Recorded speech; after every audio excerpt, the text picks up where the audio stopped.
Assalamualaikum warahmatullahi wabarakatuh. Halo semuanya, selamat datang di Siniar Akademia. Siniar Akademia merupakan program dari Dewan Guru Besar IPB yang nantinya akan menghadirkan narasumber-narasumber dari para guru besar atau profesor IPB University yang akan banyak membahas terkait dengan edukasi, lalu juga inspirasi dan juga inovasi yang memang mereka persembahkan untuk Indonesia. Dan kali ini pada episode perdana kita akan banyak ngobrolin nih. Sebenarnya Dewan Guru Besar IPB itu apa sih? Langsung dengan Ketua Dewan Guru Besarnya.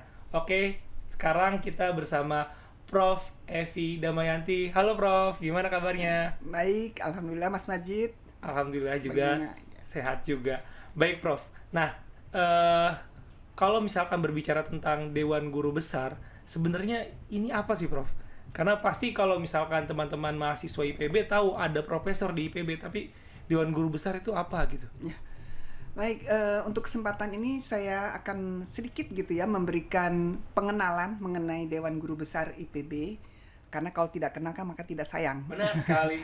Jadi Dewan Guru Besar ini adalah salah satu organ di IPB bersama dengan 3 organ lainnya.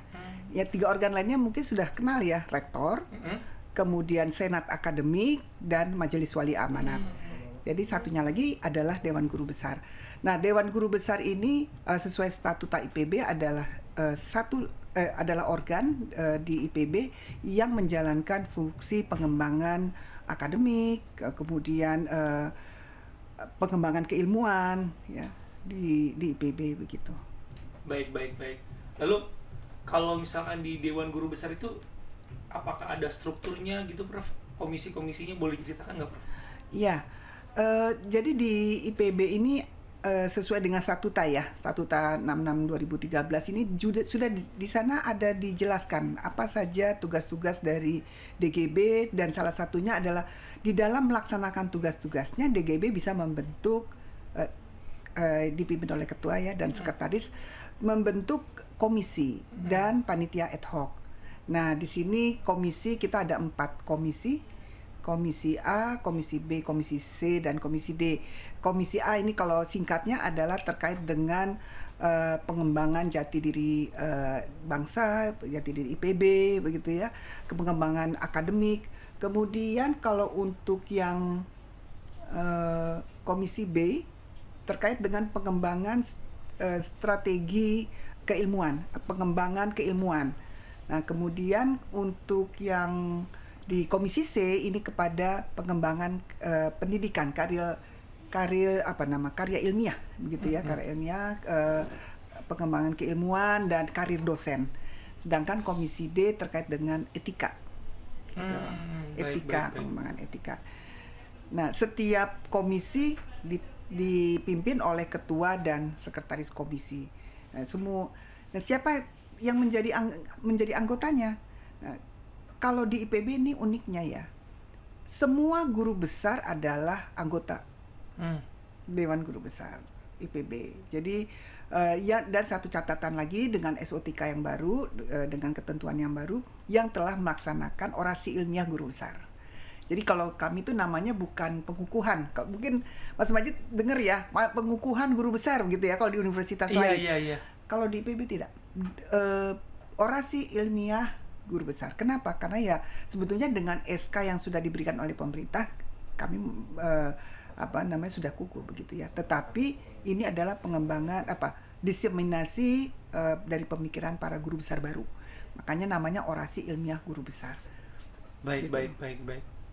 Baik Prof, tadi udah dijelasin Prof terkait dengan struktur yang memang ada di Dewan Guru Besar IPB, dan juga tadi uniknya ternyata kalau misalkan ada pengangkatan guru besar yang baru ya Prof, itu orasi ilmiah seperti itu yang memang ditampilkan langsung ya. Saya juga sering tuh dulu di GWW gitu ya, ada di sini dan lain sebagainya gitu ya. Iya, betul. Iya, menarik. Nah, itu di mana mereka mengorasikan pemikirannya seperti ya Prof ya. Kristalisasi pemikirannya, karena kan untuk menjadi guru besar mereka ini melalui jalan yang panjang. Panjang. Panjang. Berapa tahun Prof jadi guru besar tuh Prof? yang paling muda mungkin sekitar 40-an tahun ya, yang paling muda, tapi rata-rata 50-an gitu. Nah, itu kan artinya sudah lebih 20-30 tahun ya dalam karirnya sebagai seorang dosen, dari jenjangnya melalui pendidikan, tridharma, pendidikan, kemudian penelitian dan pengabdian pada masyarakat. Nah, terutama dengan ketentuan yang baru kan penelitian harus dipublikasikan di jurnal yang terindeks Scopus, Q1 dengan segala macam lah, ada macam-macam persyaratannya. Jadi ya mereka merupakan kristalisasi yang disampaikan, diorasikan adalah kristalisasi pemikirannya. Nah, ini dilakukan oleh seorang guru besar baru. Baik. Ya, jadi memang untuk menjadi guru besar itu perjalanannya panjang banget ya, Prof ya. Betul. Oke. Nah, Prof, tadi udah ceritain terkait dengan organ Dewan Guru Besar IPB. Nah, sekarang saya pengen tahu dong, Prof, siapa aja sih Dewan Guru Besar IPB? Mungkin bisa disebut beberapa ya, Prof, yang punya prestasi-prestasi dan lain sebagainya seperti itu. Iya. Kita semuanya berjumlah 254 guru besar. Wow.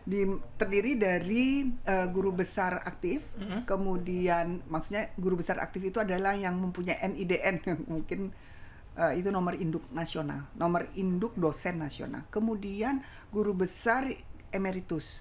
Nah, emeritus itu adalah yang sudah pensiun tapi kemudian karena berprestasi diminta lagi untuk mengabdi begitu ya. Kemudian satu lagi NIDK. NIDK itu adalah khusus, nomor induk dosen khusus ya. Jadi mereka ini 254 ini dengan beragam keilmuan, ini adalah anggota Dewan Guru Besar yang tentunya mereka pastinya mempunyai prestasi yang beragam dengan latar belakang keilmuannya yang berbeda-beda. Jadi saya kira kalau ditanya siapa yang berprestasi, semuanya pasti berprestasi. Yeah. Cuman barangkali kalau yang terkenal di media massa, barangkali itu kan terkenal atau enggaknya itu kan beberapa ya, Prof? Ya, betul. Kalau yang terkenal misalnya kalau terkait dengan hasil inovasi barangkali misalnya. Hani inovasi mungkin kayaknya familiar ya, permen kayu putih misalnya, Jumput itu Profesor Hani gitu ya. Kemudian kalau ditanyakan mengenai ya ini memang banyak sih ya, saya 254 ini. Benar.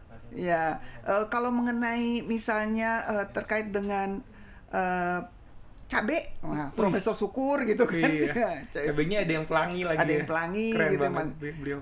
Semuanya ada keunikan masing-masing. Nah, oleh karena itulah dengan program podcast ini kita berharap ya bahwa semua pemikiran, kristalisasi pemikiran para guru besar ini bisa diseminasikan gitu kepada kalangan sivitas akademika, mahasiswa ya, karena diharapkan ini kaum milenial ini terinspirasi begitu pemikiran-pemikiran para guru besar, kemudian juga kemudian ingin digunakan untuk barangkali mereka untuk penelitian atau untuk bisnisnya. Nah, ini kan kalau macam-macam ya, kalau alumni kita kan ada yang sudah bekerja, ada yang mungkin kerjanya di bisnis, ada yang kerjanya di mungkin juga dosen. Nah, ini kan menjadi satu inspirasi juga gitu. Baik, Prof. Nah, selanjutnya Prof, DGB ini sebenarnya di univ lain tuh ada nggak sih? Atau cuma di IPB atau memang ini sebuah ketentuan yang nasional gitu, Prof? Ya, kita kalau melihat struktur memang berdasarkan statuta. Karena statuta itu adalah peraturan pemerintah. Karena kan kalau IPB ini PTNBH ya, peraturan pemerintah yang digunakan sebagai dasar untuk operasional perguruan tinggi. Nah, statuta IPB nomor 66 tahun 2013 di situ ya menjelaskan bagaimana DGB IPB ini dijalankan, kemudian kegiatan-kegiatannya dan ketentuan-ketentuannya gitu. Baik.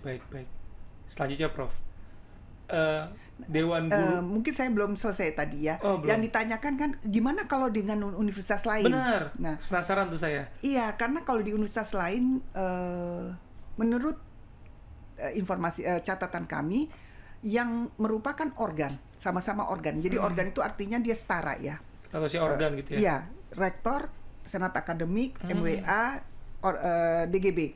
Itu UI dan IPB. UI dan IPB. PTNBH lainnya, PTNBH lainnya seperti di UGM itu masuk ke dalam perangkat.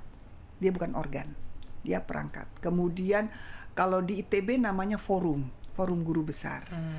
Kemudian di USU Dewan Guru Besar juga, tetapi dia kalau saya tidak salah di bawah rektor atau di bawah senat akademik.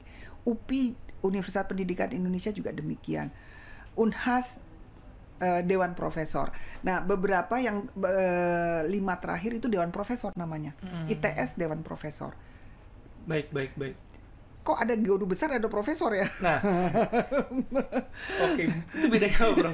Mungkin kan masyarakat taunya profesor aja ya. Taunya kita profesor tuh. Tadi juga manggilnya prof gitu kan ya, profesor bukan. Sudah akrab kita dengan prof itu. Bukan gubes kan? Enggak, bukan gubes. Ya, kalau guru besar itu adalah sebetulnya jenjang akademik seorang dosen.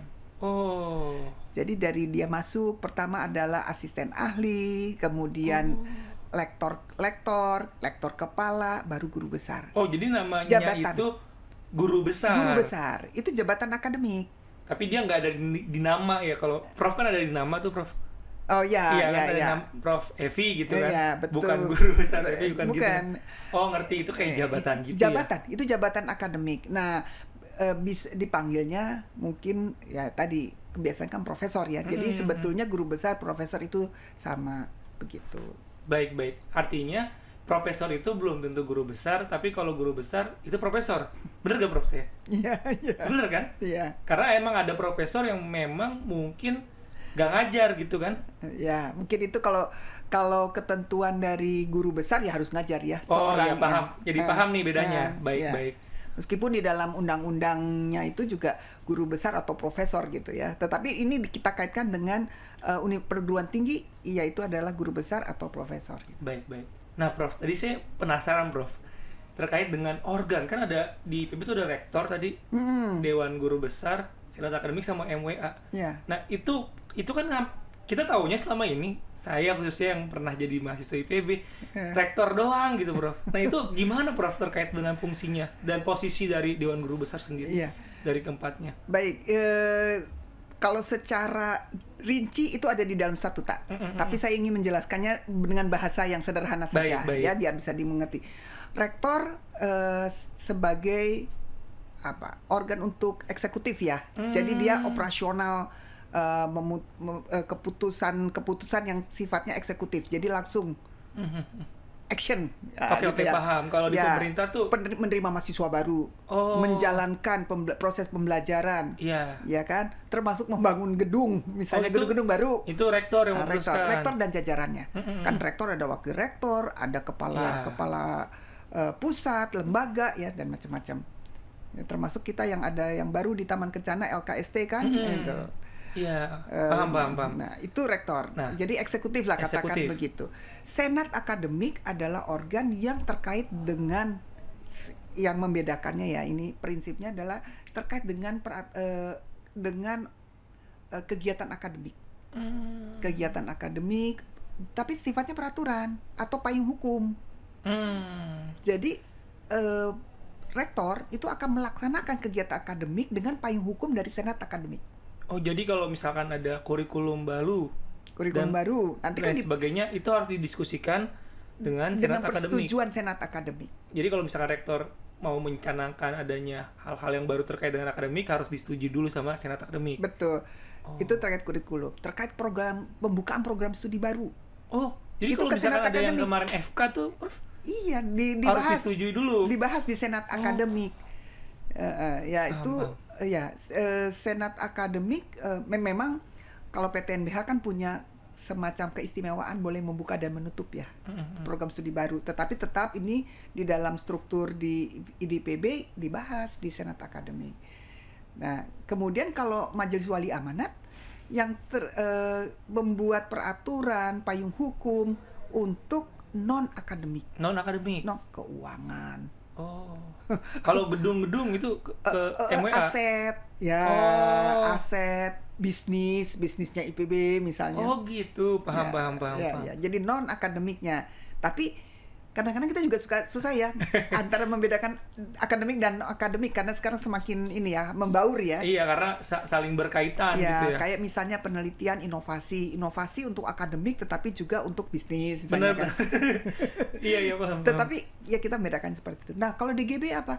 DGB adalah mengembangkan ilmu, pengembangan keilmuan. Oh. Pengembangan keilmuan, budaya akademik. Gitu. Jadi salah satu tugas DGB apa? Memberikan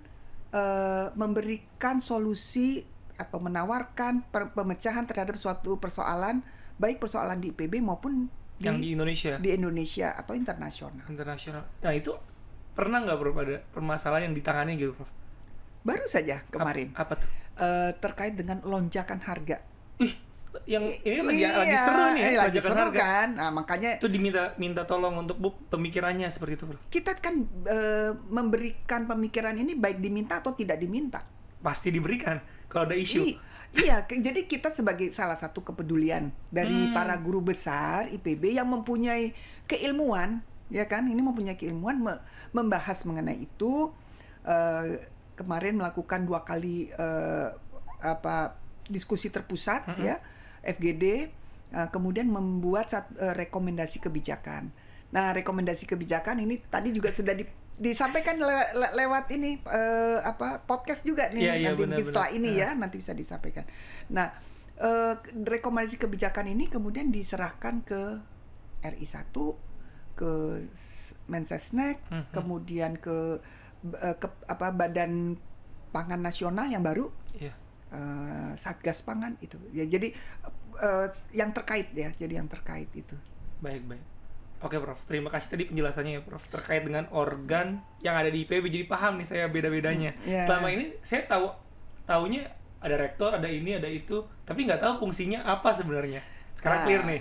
Mungkin satu nih, apa yang sudah kita kerjakan kemarin ya. Ini terkait dengan mahasiswa ya. Oke. Kita melihat masalah korupsi. Nah, korupsi itu suatu persoalan bangsa Indonesia, dan apalagi kalau dibilang banyak lulusan universitas kan ya, yang bekerja kan kebanyakan ya, memang karena sudah, mereka yang dapat posisi gitu. Iya, nah tapi dalam hal ini kita tidak kesana, tapi kita melihat bagaimana kita bisa membekali para mahasiswa sejak mahasiswa dan juga dosennya. Nah, oleh karena itu pendidikan anti korupsi kemudian dibahas oleh Dewan Guru Besar dalam satu panitia ad hoc ya, di bawah Komisi A gitu. Kemudian dihasilkanlah suatu rekomendasi strategi untuk pendidikan anti korupsi. Itu kita serahkan ke eksekutif, dalam hal ini rektor. Kemudian diterapkan di PPKU kan.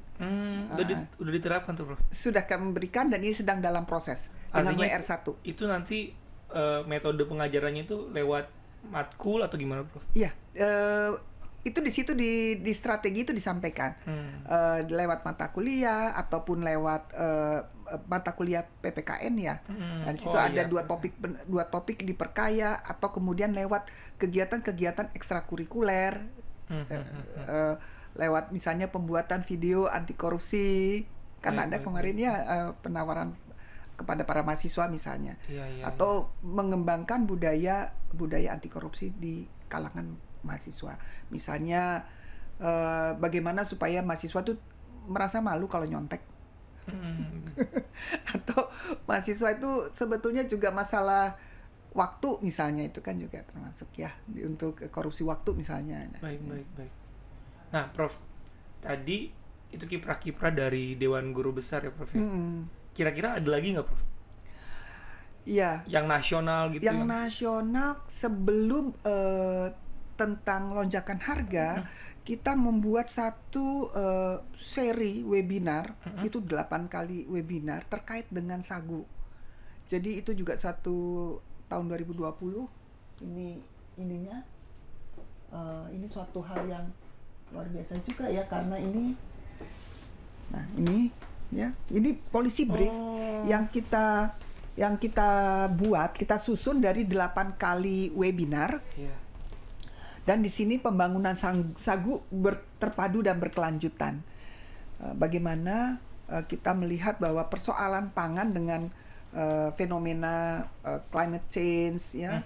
Nah, ini kita memberikan alternatif sagu itu menjadi satu opsi untuk sumber dari karbohidrat pangan. Selain nasi Nasi itu kan sekarang sudah terasa bahwa kita terbatas supply-nya. Akhirnya ada impor dan lain sebagainya. Iya, di sini kan disampaikan bahwa sagu ini potensinya, ya, sebetulnya potensinya sangat luar biasa. Dia tumbuh memang di hutan-hutan, terutama di Papua, kemudian Sulawesi, Kalimantan, Sumatera. Di Jawa itu dulunya juga ada. Kalau kita lihat di Borobudur itu gambarnya gambar palma, gambar pohon palma sagu. Bukannya padi loh. Itu artinya dari zaman dulu. Dari zaman dulu. Kita dulu secara itu historis sagu tuh sangat kental dengan bangsa ini ternyata. Betul, makanya ngomongin candi kan itu sebuah artefak yang bersejarah kan. Betul, makanya itu kemudian karena kemarin melihat nasi ya sebagai nilai yang bernilai sosial lebih tinggi, nah itu jadinya kemudian beralih ya dari sagu, kemudian banyak yang beralih ke nasi berasnya, tapi masalah sustainability kan yang sekarang kita persoalkan. Iya. Nah, ini sagu ini sangat potensi, ya memang tinggal bagaimana kita bisa mengolah, mengkoordinasikan, ya potensi ini bisa menjadi satu sumber pangan nasional, bahkan di sini dibilang bukan nasional saja, bahkan untuk seluruh dunia bisa diberikan gitu.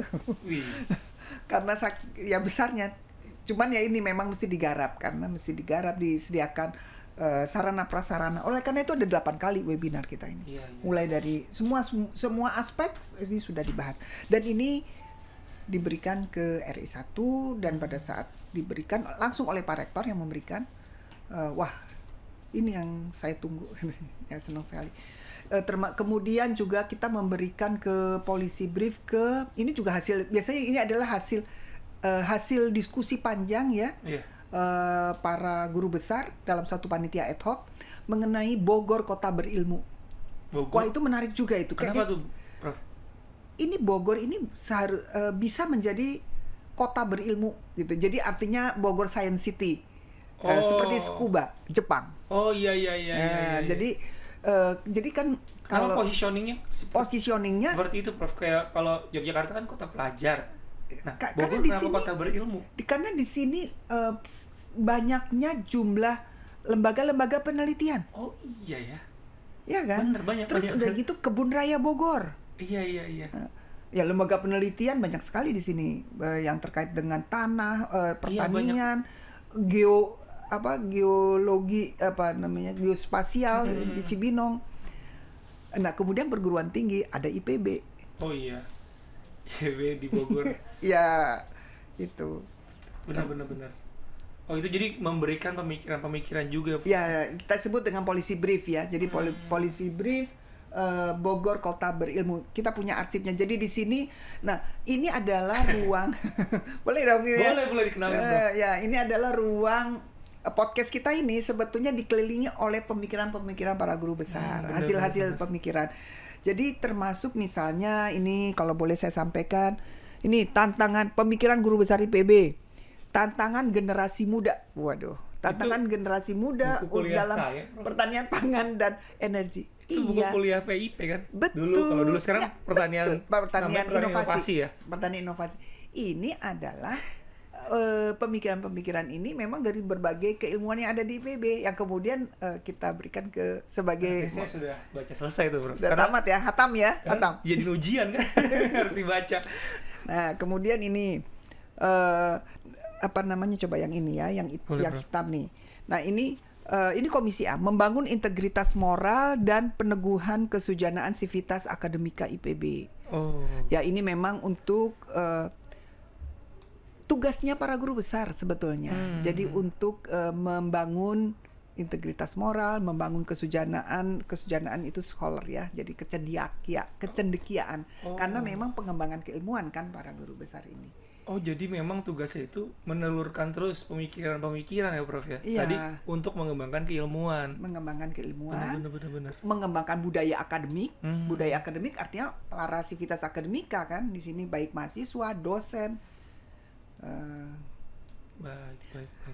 Jadi kalau pemikiran di DGB tidak seperti di SA atau MWA dipisah ya, akademik non akademik. Kalau DGB Yang apa akademik atau non akademik semua kita, kalau itu memang penting jadi persoalan kita bahas. Seperti itu, Prof. Iya. Jadi misalnya terkait dengan governance. Governance itu artinya tata kelola. Di IPB atau di Indonesia? Kita mulai dari IPB dulu ya. Di IPB dulu. Dari IPB dulu. Nah, itu kemudian tata kelola itu kemudian kita bahas dalam satu panitia ad hoc namanya, di bawah komisi A. Kita hasilkan suatu naskah akademik ya. Naskah akademik itu kemudian karena ini untuk IPB, kami berikannya ke organ. Jadi kayak feeder ya. Kita berikan ke SA, kami berikan ke rektor, kami berikan ke MWA. Dan kemudian nanti itu digunakan sebagai bahan untuk membuat peraturan. Baik. MWA meneruskan menggunakan naskah akademik mengenai tata good university IPB good university governance. IPB good university governance. Baik. Artinya, Prof, sebenarnya kehadiran Dewan Guru Besar itu adalah memang untuk merespon kebutuhan zaman ya, Prof. Karena yang namanya keilmuan itu bukan hanya dilestarikan tapi dikembangkan gitu ya, Prof ya. Dikembangkan dan strateginya bagaimana cara mengimplementasikannya. Kita sampai memikirkan gitu. Tidak, kalau mengimplementasikannya itu kan lah areanya eksekutif. Benar. Ya. Jadi kalau misalnya seperti kemarin terkait dengan peningkatan publikasi, peningkatan publikasi dan juga ada etika. Kita merasa bahwa ini penting untuk diketahui oleh dosen dan mahasiswa. Kemudian kita bekerja sama dengan LPPM ya untuk bisa menyebarkan ke semua sivitas akademika di IPB ini. Ya, jadi sama-sama menjadi program bersama gitu. Jadi kalau sudah terkait dengan implementasi atau kalau tidak kayak gini Sagu nih misalnya nih, ternyata Pemda MAPI tertarik sekali.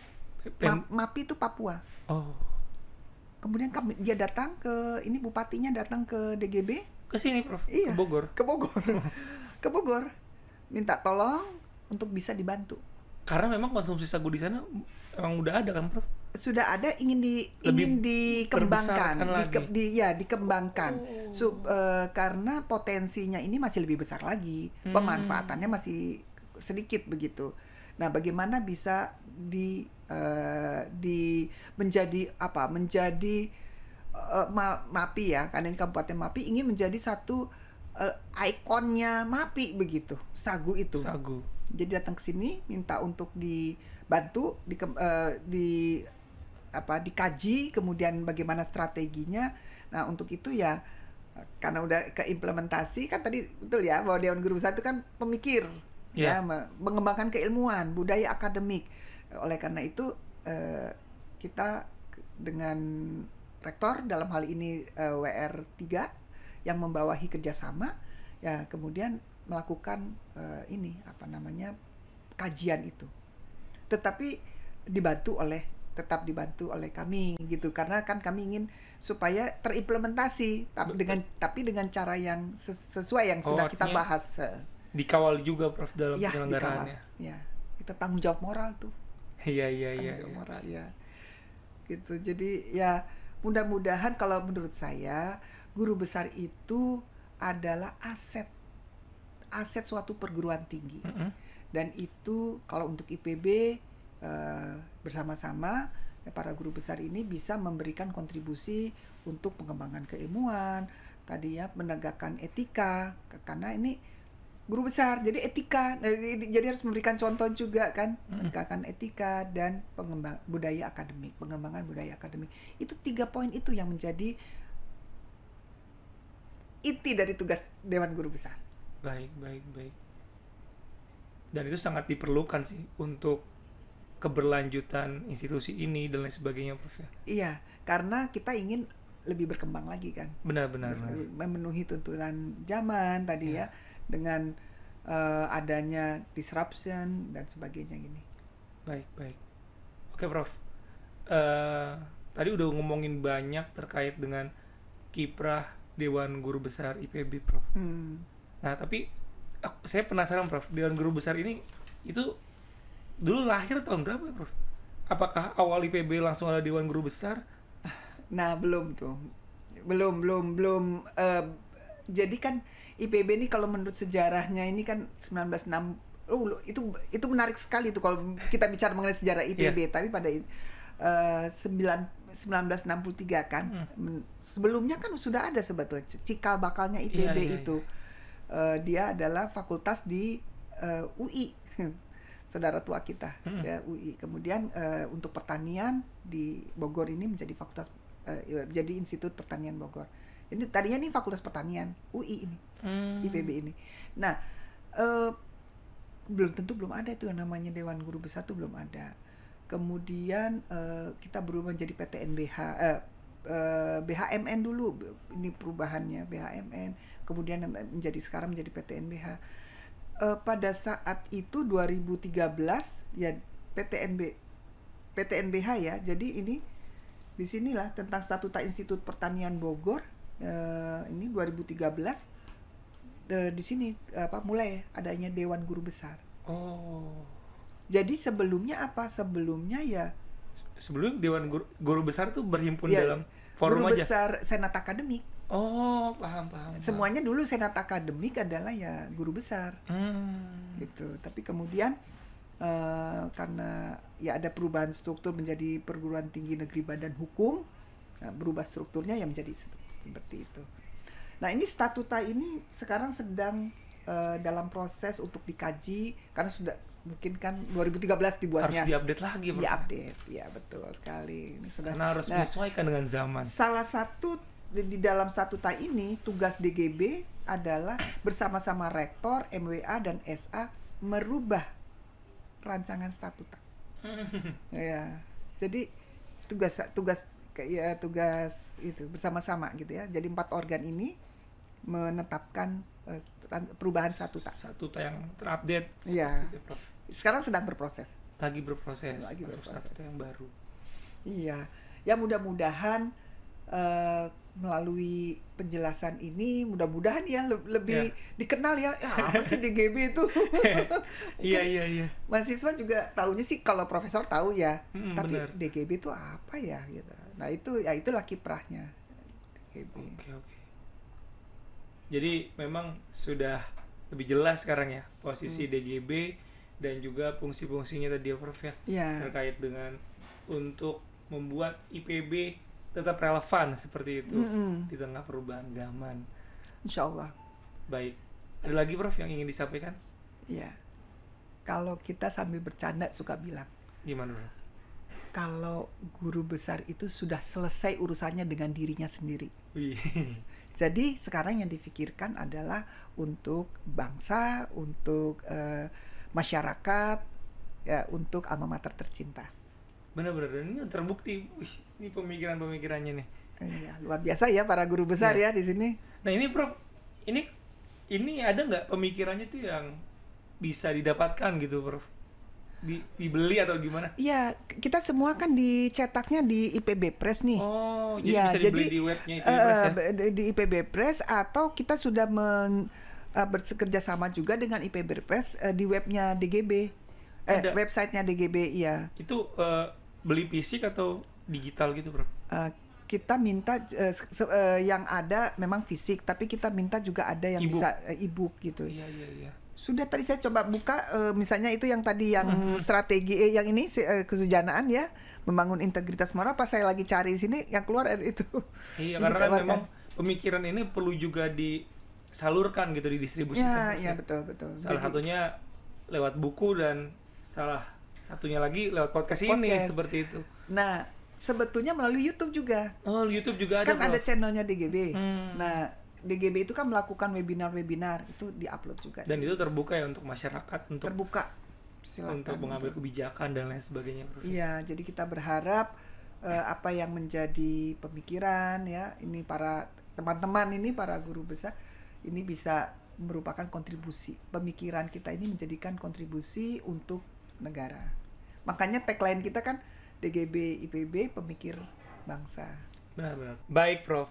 Nah, di penghujung siniar ini, Prof, kira-kira akan ada closing statement nggak, Prof, yang ingin disampaikan? Ya, baik, terima kasih Mas Majid, Bapak Ibu, adik-adik, para mahasiswa.